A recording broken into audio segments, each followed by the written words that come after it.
Burung camar terbangnya rendah, hidup sebentar di atas dahan. Langkah strategis penentuara The Voice of Resilience kita gaungkan. Halo hai semuanya, salam sejahtera dan salam sehat. Sehat-sehat luar biasa. Perkenalkan, nama saya Giovanni Retia Panjidai. Saya mahasiswa aktif program studi sarjana keperawatan Institut Kesehatan Suaka Insan Banjarmasin. The Voice of Resilience garis depan. Berbicara tentang tugas dan peran dari seorang perawat, mungkin di antara kita masih memiliki pandangan bahwa tugas dan peran seorang perawat hanya merawat orang sakit di rumah sakit. Tapi tahu tidak, tugas dan peran dari seorang perawat lebih dari itu. Perawat sebagai pembentuk kebijakan manajemen bencana. Ketika terjadi suatu bencana alam, yang pertama kali dicari masyarakat bukanlah regulasi, melainkan harapan. Dan seringkali harapan itu hadir dalam sosok seorang perawat. Mereka yang paling memahami penderita adalah mereka yang paling memahami solusi bagi penderita. Perawat bukan hanya pelaksana kebijakan, perawat harus menjadi pembentuk dari kebijakan.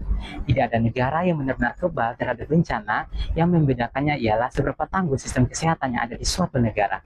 Indonesia sendiri berada di pertemuan 3 lempeng tektonik dunia, memiliki ratusan gunung berapi aktif, serta memiliki ancaman bencana alam, gempa bumi, banjir, tanah longsor, kebakaran hutan hingga wabah penyakit. Bencana bukanlah kemungkinan yang akan terjadi, melainkan realitas yang akan terus kita hadapi. Di tengah realitas tersebut, ada satu profesi yang selalu hadir sejak fase mitigasi, tanggap darurat hingga rehabilitasi. Perawat. Jika perawat hanya dilibatkan saat terjadi bencana alam, kita kehilangan pengalaman berharga untuk mencegah bencana berikutnya. Namun, ketika suara perawat hadir dalam meja kebijakan, pengalaman di garis terdepan berubah menjadi strategis yang melindungi masyarakat. Di sini, suara perawat menjadi relevan karena mereka memahami kebutuhan masyarakat bukan dari laporan, melainkan dari pengalaman langsung. Suara perawat harus didengar bukan karena profesinya, tetapi karena pengalaman dan bukti nyata yang mereka bawa dari garis terdepan. The Voice of Resilience bukan hanya suara yang menenangkan korban saat terjadi bencana, tetapi suara yang membentuk kebijakan sebelum bencana terjadi dan memperkuat sistem ketahanan bangsa setelah bencana berlalu.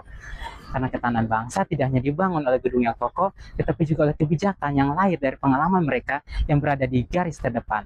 Dan di antara mereka, suara perawat harus menjadi suara yang paling didengar. Mari kita angkat suara ketahanan ini. Ketika perawat dilibatkan dalam perumusan kebijakan, kita membuktikan bahwa perawat profesional adalah modal ekonomi bangsa demi kesejahteraan masyarakat. Karena perawat tidak hanya menjaga nyawa hari ini, tetapi juga melindungi masa depan bagi generasi mendatang. Terima kasih.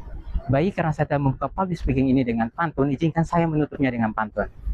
Burung nuri hingga bidahan, terbang tinggi mencari makan. Dengan suara ketahanan, mari jaga bangsa dan kemanusiaan.